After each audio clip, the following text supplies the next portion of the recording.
સંગઠનનો પ્રમુખ એ પણ ઉપસ્થિત છે અને ગામના નાગરિક આરએફઓ સાહેબ સાથે ઉપસ્થિત છે. તો એમનો પણ આપણે હૃદયપૂર્વક આવકાર કરી એમની હાજરીનો નોંધ લઈએ છીએ. પ્રસંગને આગળ વધારવા માટે આપણે આદિવાસી સમાજની રીત રિવાજ પ્રમાણે બધી વિધિ કરવાની છે. તો સૌપ્રથમ ગમતા ગમતીની વિધિ આવે છે.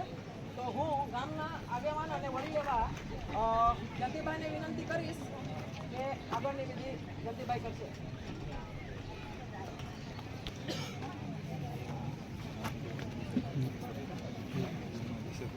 આ પ્રસંગને શોભાવવા માટે બધા અહીંયા પધાર્યા છે. સૌનો આભાર. આપણે એક સગાઈની બેઠકમાં જઈ રહ્યા છીએ અને બેઠકની કાર્યવાહીમાં છે. હવે સમાજમાં લગ્ન થાય ત્યારે આપણા સમાજમાં વડીલો કહે છે કે છોકરાઓ પરણાવવા લાયક થઈ ગયા છે એનું પ્રમાણપત્ર જુઓ. તો જેમ ડૉક્ટર બને છે તો ડૉક્ટરની ડિગ્રી હોય, એન્જિનિયર હોય તેને એન્જિનિયરિંગની ડિગ્રી હોય, એમ દરેક પ્રકારના ડિગ્રી પ્રાપ્ત કરવા માટેના અલગ અલગ નિયમો હોય.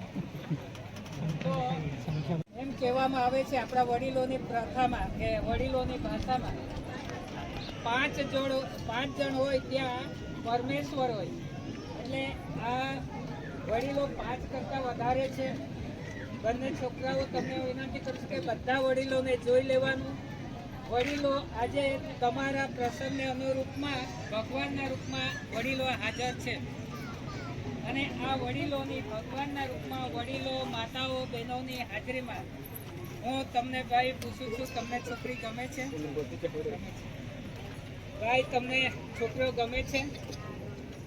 હવે એમના જો છોકરીના મમ્મી પપ્પા હોય તો એ પણ ઊભા થશે અને છોકરાના મમ્મી પપ્પા હોય તો એ પણ ઊભા થશે.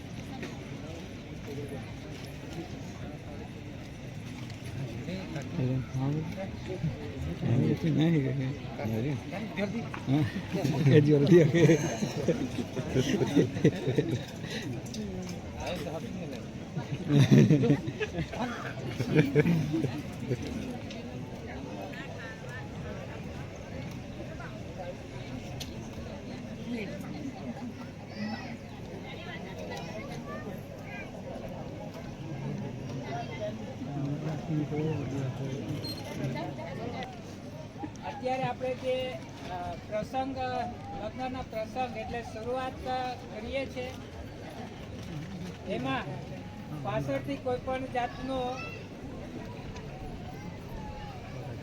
અણગમન નહીં આવે એના માટે આપણે પૂછપરછ કરીએ છીએ. અને આ સંપૂર્ણ વિચારો કુટુંબના સંપૂર્ણ વિચારોમાં પરમાત્મા એ દરેક પરિસ્થિતિમાં તમને સમાજ માટે અને સ્વીકારવા માટે તમને શક્તિ આપે. એના માટે હું જાહેરમાં પૂછું છું ભાઈ તમારી છોકરીએ જે છોકરો પસંદ કરેલો છે એ તમને પસંદ છે ને? કિરણભાઈ તમારા છોકરાએ જે છોકરી પસંદ કરી છે એ તમને પસંદ છે ને?